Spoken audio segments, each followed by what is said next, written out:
We're live. We are live. Can you hear me okay, Phil? Is my I got mic you. Yep, you're good. awesome? Awesome. So, like we do every week, we do these lives. We talk about industry stuff, right? The topics of the week, trends, where the industry's going.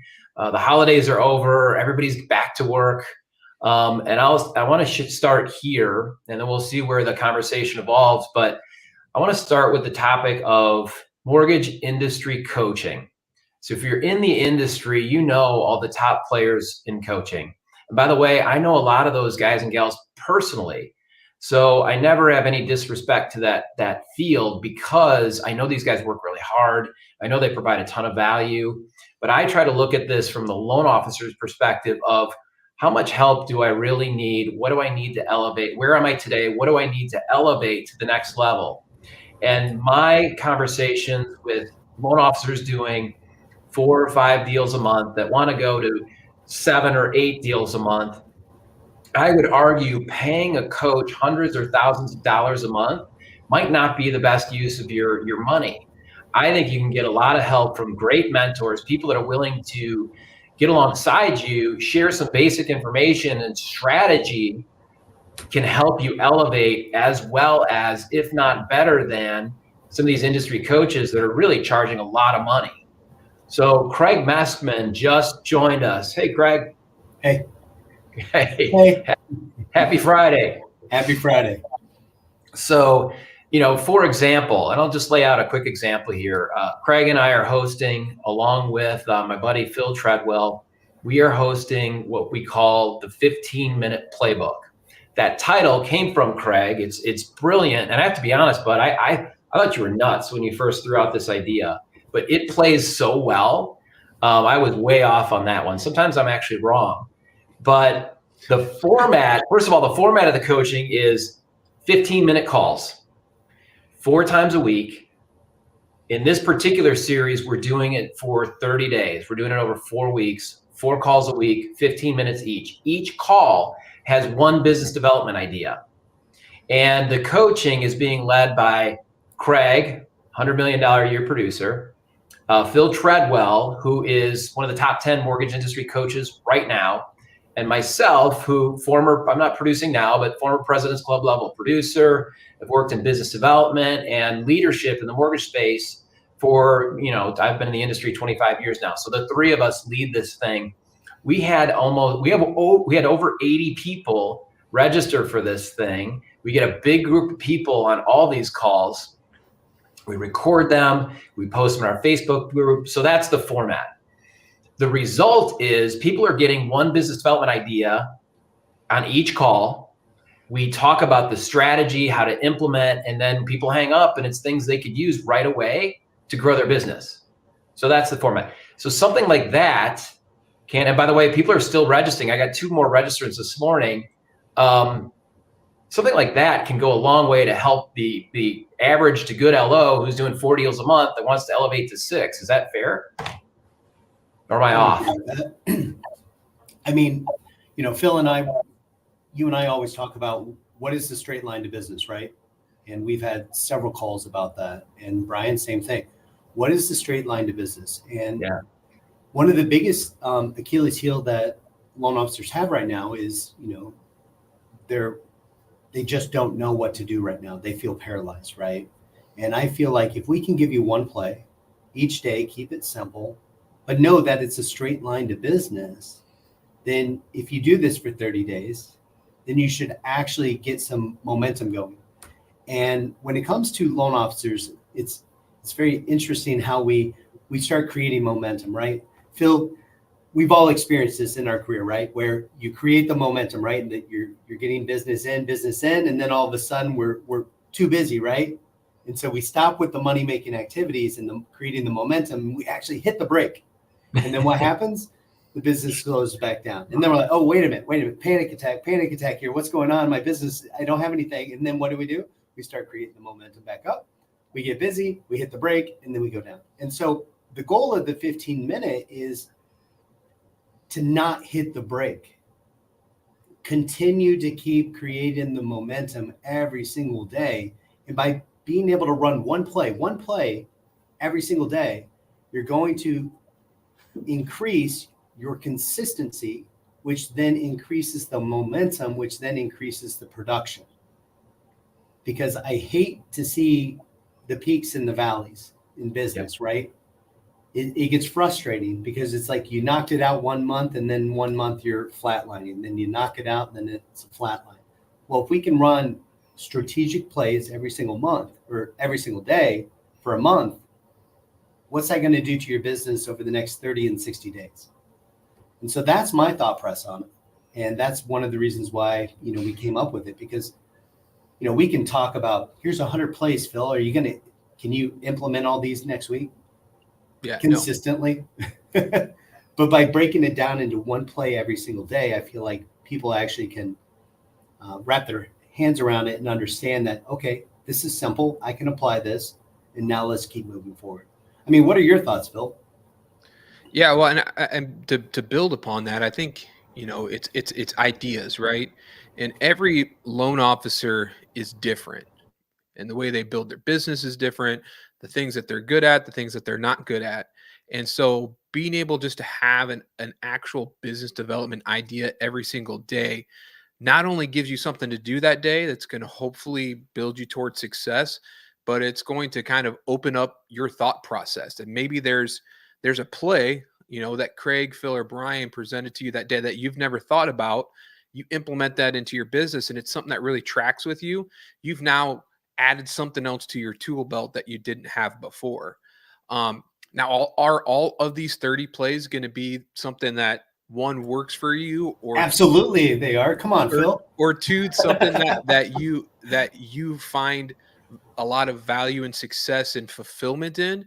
No, because just like, any great football team, you have spread offenses. You have offenses that are built around the RPO. You have offenses that are built around ground and pound, right? Everybody has their style and their thing, and they have a grouping of plays that they run really, really, really, really well. So instead of, and like you said, too many loan officers get spread super wide, and there's all these different things that they are thinking they have to do, where if they can just focus in on running 4 or 5 really good plays, that's where they're going to move the ball down the field, and put points on the board. Yep. You got to go wide initially, and then you have to go deep and really dive into it. One of the things that you brought up was, does it work for everybody? No. I always think of things like this. I think of 2 extremes, right? Is it a hell yes or is it a hell no? Yeah. Right? Because at the end of the day, we may run a play and you're like, it just doesn't fit for me. Okay, that's a hell no. Table it for next time. And then tomorrow we'll run another one, and maybe that's a hell yes. Yeah. And so I always look at things like extremes, because at the end of the day, you're either going to do it or you're not going to do it. Either you can, you can't, or you won't. Right? Yeah. I'm always about can and won't. It's a yes, no. We can work it. It's a yes, no, black and white thing, right? Sometimes you don't know, though. That's where I think the 15-minute playbook idea is really good, is because sometimes you have no idea. There's an opportunity that you missed because your mindset is limited to what you've experienced, in the past. And so sometimes just opening up, I talk about this, I don't know if you guys are golfers, but I played a lot of golf, played in college. And when I would play with really, really good golfers and we'd get out on a course, they would hit shots that I'm like, I didn't see that line. I never saw the course shape that way. I would never think to hit my ball out over that hazard and fade it back, but that's a good play. And so that's what having a Craig, a Phil, and a Brian coming together to offer you these plays is they open up your mindset and they help you see things that maybe you didn't see there before. Right. And I think that's the biggest thing that we have to think about is, not every play is going to pertain to your style of business, right? Or pertain to your personality, but keep it open-minded, try it. If you think it's something that you would implement, and then if it's not, table it, write it down, table it for the future, because there might be a day where you're like, okay, hey, here's let's try this one today. What's the worst that happens, right? Yep. Yeah. That's my mindset on it. But, when it comes back to the coaching part of it, it's, I like when coaching is real time. You know, there's a lot of coaching out there that says, here's my playbook from 1992. And we're going to rerun these plays, right? In football, right? There are still plays from 1992 that they roll out, which is great, depending on the type of offense that you're trying to run, right? They're But all for the run. most part, They're all run at the University of Iowa right now, by the way. So, but you understand what I'm saying. Like, if we're not evolving with our coaching, if we're not evolving with our learning, and we're not getting better, then does that play or does that coaching from 1992 actually apply to today's market?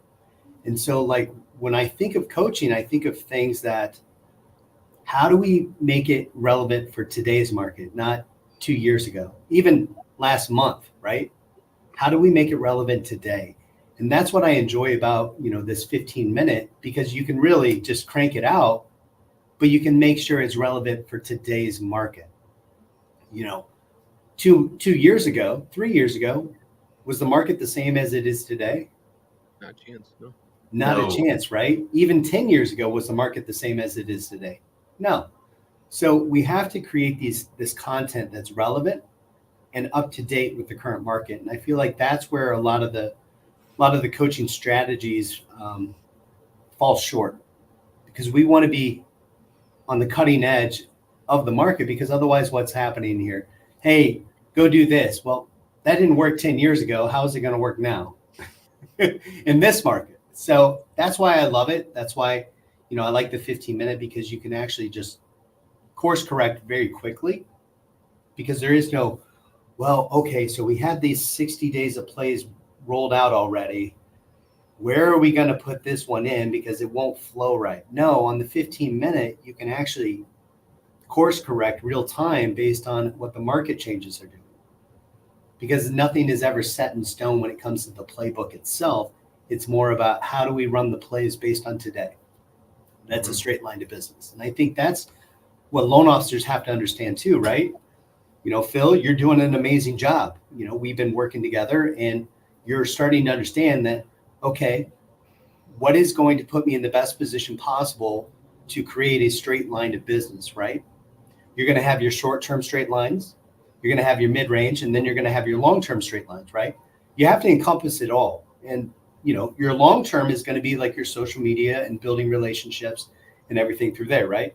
Your short-term is going to be going out and meeting with agents one-on-one, like you've been doing, and building those relationships as well. And then your mid is going to be hosting events and creating like the masterminds and mimosas and things like that, right? Mm-hmm. All the fun stuff that you're wanting to do. But if you look at it and you look at the way that you're building your business right now, you got short, mid, long. You've encompassed it all, which is amazing. Now it's about being consistent with it every single day. And that's the missing piece that a lot of loan officers forget, right? We can roll out all these amazing ideas, but if we're not consistent with everything that we're doing, it's no different than hitting the brake at the top of the mountain, right? Right. So that's the one thing I love about you. You're an implementer. Which I would tell you that's actually not one of my strengths. So Well, by the way, and that's I'm not in the- the strength. I'm usually in the clouds. I'm But my usually point, the though, visionary. is- So But my point though is you've gotten out of your comfort zone yeah. to implement. Yep. And that's part of the coaching, and that's part of challenging you to get out of that zone of comfortability. You know, the warm, fluffy, oh, this feels really good. But then when, oh, this is really cold and it's uncharted. I don't know what to do here. Yeah. It's hard. But for you, you're really doing an amazing job. And that's what I love about working with you side by side, is the fact that, you know, you're a business partner. You have an entrepreneurial mindset. You are willing to put in the work, which is amazing. Now we just need to find 150 more Phils, right? Well, let's talk about 350. Oh, Let's- yeah, 350. let's talk about that a little bit, because so I've had a couple of guests on my podcast recently that have talked about similar to what Craig just talked about. One specifically about having leadership that, you know, basically says, hey, here's a list of realtors, go take a box of cookies to each real estate agent office and cold call on them. And like, that's the coaching that they're getting. And that doesn't, one, it doesn't work, but two, it doesn't fulfill them. Right. It doesn't make them want to get out of bed and be a loan officer every day. And I just had a really amazing podcast with Trevor York. Brian, I know you know who Trev is. And if anybody's watching this, go check out the Level Up Your Content podcast, most recent one with Trevor. We had a great conversation. We talked about how every loan officer is different, you know, and sometimes you're in a company or you're in a team, and the way that they are telling you to be successful is just the plays they're telling you to run. It doesn't make you want to be a loan officer. You'd rather quit than do the things that they want to do. And they don't have the momentum or the strategies that fit with who you are. And if that's you, like if you are out there and you feel like you're just not running with the right people, you know, I would love to talk with you, you know, or on the other side, if you feel like you're a great implementer and you can get down in the dirty and the weeds and you're great at hustling and doing all these things, but sometimes casting vision and coming up with creative ideas, you know, that's my strength. You know, maybe that would be a good partnership. So I think here at MFG, we kind of have both ends. Like we have people you can run with from a creative standpoint, if that's the way you want to build your business, you know, or if you need some help with things like that. And vice versa. Like Craig's a great implementer. Like the dude just gets done and gets stuff done. And he's Bull great. in a China shop comes to mind. What's that? Yeah, bull in a China shop. Yeah, exactly. And by the way, I say that with all love and appreciation for how you do charge forward. But you're right. He's a master implementer. You nailed it. Well, if you saw my DISC assessment, it's a 99 and a 97 for D&I. And then when I'm stressed, it's 97, 95. So your analogy actually does work. I'll back that 150% on that one. But Phil, you're right. You're exactly right. Like you can have the best of both worlds because we have great teammates here. We have great leadership here. But more importantly, we're all here to win together. Like, you know, you've been interacting with all the other loan officers, right? They're all here to help you. They're all here to help you become better, and you're here to help them become better. And that's what I love about this company is, you know, we grow together as a team, right? And, you know, the more we invest in each other, the more they're going to invest in you, and the stronger the company is. And so, you know, I love it here. I love that you're here. I love the fact that you're building something for your family, for your referral partners, for your clients. And, you know, you do a really good job and you take good care of people. And, you know, I always, you know, my mindset is customer first, right? Always put the customer first because we don't know their financial situation all the time. But if we can help them and do a little bit better job and save them a little bit more money, then that's a win. That's a win for everybody. Absolutely. And that pays dividends down the road. So for sure. So I want to go back to your straight line to business concept because it's a phrase that I learned from you and Troy early on here. And I love it because it's something that it rings in the back of my head all the time. And the reason is myself and a lot of loan officers, a lot of people in our business get distracted. We get busy, we work a lot of hours, but are we really doing the right stuff? So if you run that through the filter of this is a straight line to business, then it helps you to sort of redirect and stay on tasks and projects that are going to bring you to the straight line. So, right? Yep. So you have your straight line to business, right? And then you're going to branch that off into activities, right? Yep. So I call my activities money-making activities because the money-making activities are going to be a very straight line to the business activity, right? So as long as you build out your playbook of all of the plays that you want to run, and they're MMAs, money-making activities, and you look at the money-making activity and you say, is this a straight line to business? Yes or no? If it's no, push it to the side. If it's yes, put it in the playbook. And you go through each individual money-making activity that you've done in the past and that you want to do in the future, and you line them up and you say yes or no, yes or no, yes or no. And that's how you build out your playbook. But you have to take some of the old, revitalize it into the new, and then you have to start thinking about the new stuff and trying to implement that in there. but you want to do it strategic, right? One of the biggest struggles that we have as loan officers is we're here, right? And we want to get to here. Sometimes that jump from here to here is it's so out there that we can't even rationalize that we can even make the jump, right? So what you've been doing, Phil, which is great, you want to get from over here, right? But you're right here right now, right? You know, making that jump is not easy. It's not easy. But one of the biggest things that you've been doing, which is why you're having success right now, is you're taking little steps. And little things create big things, and big things will get you to the goal that you want, which is over here. Now, we do that, but we have to make sure that we're doing it consistently, right? And that's what you're doing. You're taking the little steps, you're being consistent with them, and then those little things are creating big things, which then ultimately create your goal.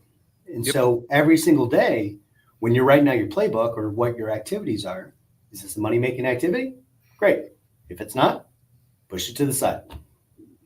Well, let's talk about let's give a nugget then. You know, Craig, in your experience, with $100 million producer, what do you think? Like, give me your top 3 money making activities right now, either in your business or in some of our successful loan officers here on the team, their business that you're seeing. Well, number one, pick up the damn phone. Right?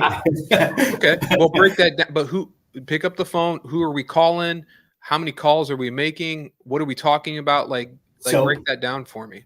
So when I think of building a business, I think of putting myself in the direct line of fire to referral partners, right? Mm-hmm. I've always found, regardless of 2001 or 2024, that this is a relationship business. I don't care how you slice it. I don't care how you want to view it, whatever lens, filter, whatever it is. Ultimately, it's a relationship business. So I love creating new friendships. I love creating new relationships. So the first thing that I want to do is I want to use my sphere, my current sphere, to build out a bigger sphere, right? First rule of thumb, everyone knows 250 people. Everyone knows 250 people. And of those 250 people, they probably know at least 2 to 3 real estate agents. And real estate agents, again, are a direct line to business. They probably know 1 or 2 insurance agents. They know a couple of divorce attorneys. They know this, they know that, right? So leveraging your current sphere for introductions. I don't like to cold call people. I would rather be endorsed and then follow up with a phone call than to call somebody out of the blue. Hey, Phil, it's Craig. Who? I don't want that conversation. That's just not who I am. So I leverage my current sphere to make warm introductions to new people. That's number one. Number 2, consistently asking for business. Anyone and everyone that I talk, hey, do you know anyone else? Do you know anyone else? Who else could you introduce me to? Every single person that I talk to, I always ask, do you know anybody else who might be able to, who's looking to purchase or refi? Do you know anybody else who you think could add value to me and how I could add value to them? So you're picking up the phone and you're calling your existing real estate agent relationships and just, shooting the shit for a little bit and saying, hey, building a relationship. Are you working with anybody I can help right now? Do you know any other agents in your office that have any clients that maybe we could take a look at? Are you offering the second opinion? What's your pitch? What's your value add on that phone call? So my pitch to a lot of the agents that I work with is just to check in with them and continue to keep strengthening those relationships. When they're giving you business and you guys have built a very strong relationship, you don't really necessarily have to ask for business from them, right? It's more about continuing to invest in them, continuing to share value adds, and really trying to help them work together. So perfect example. Last night, I was here from 6 to 8, and I hosted a multi-unit seminar with Peter Moore, who works at Baird & Warner. He's an agent that I work with. And we had 15 people on the call. We walked them through, how to purchase a multi-unit, what to look for, how to structure it, et cetera. That's a value add. That's a huge value add to Peter. It's a huge value add to the clients. And now for him, he becomes the expert, right? The more times that he does this, the more of an expert he becomes, vice versa. We've been doing this since 2016. So for him, that's what he loves to do. He has a passion for multi-units. So how can I support him and help him continue to build out his multi-unit portfolio of clients and buildings? So that's what I do with him. Now with Sam Schaefer, who's another really good friend of mine. It's more about CrossFit. How can I support you in CrossFit? Because that's all you do. And he's always asking me, do you want to go work out with me? I'm like, possibly, sure. And then I'm like, oh, I tore my hamstring, or oh, this hurts, or that hurts. But with Sam, though, it's, he's a family man. He has 2 amazing kids, and it's really about building the relationship with them and helping him and supporting him. So if he needs me to give him a pre-approval letter at 9:30 at night, who do you think's doing that? Mm-hmm. If he needs me to follow up with a client at 8 a.m. on Saturday, who's doing it? So that's more of a supporting role with him, but he's an amazing, loyal, has high integrity, transparent. I love working with him because he's a match for me, because we both build our business the same way. And we've been working together for almost 2 decades. So that's another play. So working your existing database is really about finding what do they enjoy, how can I add value, etc. Now, when it comes to new people, right? I always want to get an endorsement. So Phil, if you're going to endorse me to Brian, great. Thank you for the endorsement. I really appreciate it.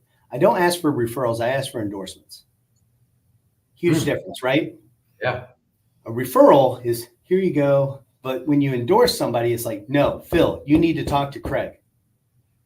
You need to talk to Craig. He's the person that's going to help you out. But when it's a referral, it doesn't come across the same, right? So I always ask for endorsements. That would be a huge nugget right there. But when I get this endorsement, then I can go look up Brian and figure out, like, okay, how do I break the ice very quickly? Oh, he went to the University of Illinois. I went to the University of Illinois. Great. He graduated a couple years. He's a little bit older than me, but maybe we still have some mutual friends that were, similar. Oh, wait a minute. He does. My accountant works with him. Great. Hey, Jimmy, can you give Brian a call and let him know how amazing I am? I'm going to follow up with him later today. And so I approach it that way. I have other people endorsing me to him before I even make the phone call. So then he knows who it is when he picks up the call. Wow, I don't know if this is right or not, but Jimmy called me, then Phil called me, and then this person called me, and they said all these amazing things about you, and then magically you call me. Do you see what I'm saying? Yeah, so I'm planting the seed around them before I even make that phone call. So that's how I go about those people. What if you don't have that sphere around them to get the endorsement? Like, and it's not a cold call. You've met this real estate agent. Maybe they came to you, an event, or you met them at a networking event or something, and you're getting them on the phone, and you're trying. What's that value pitch that you're trying to start that relationship? So first off, I don't want to get them on the phone, right? I'm going to look to see if they have an open house. Okay. I want to meet them at the open house face to face. I've found that my conversion rate is 500 times better when I'm meeting with people across from me. I would rather do a Zoom call, a Teams call, or meet with them at an open house before I would just pick up the phone. Because I'm all about facial expressions. More importantly, though, tonality. Tonality is very important when you're talking to people, right? We can send out email after email after email, right? But that actually, depending on how they read it, depending on what's going on in their day, depending on, if they just, something blew up in front of them and then they magically get that email, it can come across multiple different ways, right? You've had that happen, right? Mm-hmm. You've read an email and you're like, what? Or a text message. Right. And then or a Facebook post. Then you become the keyboard warrior, right? Yeah. You're like, how dare you say this? So I'm all about tonality, and you can hear it even in this conversation here, the pitches and the expressions and everything going like that, because I get excited talking to people, right? So my strength is in meeting with people face to face. Now, will I do a phone call? Yes. Do I like to do them? No. I want to push them to a Zoom call, a Teams call, or go meet with them somewhere. Their office, at a Starbucks. I'll even be strategic and hit their open house, especially if I don't know them, but I want to get to know them. I will show up at their open house. Now, what I'll do before I go to the open house, though, so I'm not creepy, I'll pick up the phone, call them, say, hey, I'm going to be at your open house on Saturday. I'm going to show up around 10:16 a.m. Do you know why I say 10:16 and not 10:15 or not 10 a.m.? Because they'll remember it. they'll remember it, but it's such an odd number and something Right. so random to say. But who do you think's showing up right at 10:16? I am. Why? Because that shows commitment to them as to when I say I'm going to do something, I'm going to do it. I'm going to deliver on that. So I say something so random, like I'll be there at 10:27. And if you look at your facial expression, you're like, what? Why 10:27? But then when I show up at 10:27, I said, the reason I said 10:27 is because I wanted you to know that I'm committed to everything that I say that I'm going to do. Mm-hmm. So if I told you I was going to be there at 10:27, look what time it is. It's 10:27. So that shows them that I actually follow through, that I am committed to doing the things that, I say I'm going to do. Mm-hmm. Where a lot of people lose business is because they say they're going to do it, and then what happens? Yeah, they don't follow through.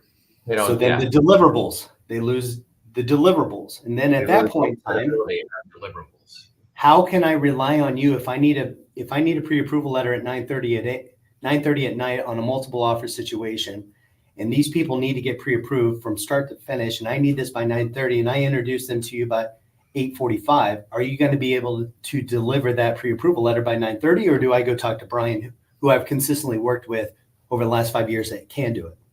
Mm-hmm. So let's talk through that if we could at a high level. Like this is something we spent almost 45 minutes on the coaching call from yesterday. And I think for people, let's go through it at a high level. And if people want to watch the recording, or if they want to or if they want to join the coaching call, they can do so. I put the link in the chat over here. But what we talked about is this open house strategy. And going way beyond just going to open houses. It's how to do it and look like a pro, and how to follow up so that we can add value and capture more clients, right? Or build more relationships, I should say. So it is mapping out who you want to talk to, who you want to meet, where you want to go in the open houses. It's calling ahead of time to leave a voicemail or a video message about, hey, I'm going to stop by your open house tomorrow at 10:16 or 10:12, right? Pick a random number. And then it's showing up at that specific time to shake their hand, build rapport, and then go on to the next open house. So we build a network of potential people that we want to connect with over the weekend.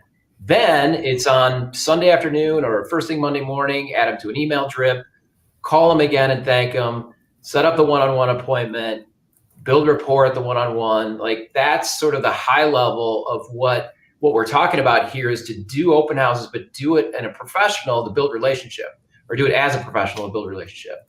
Did I miss anything there, guys?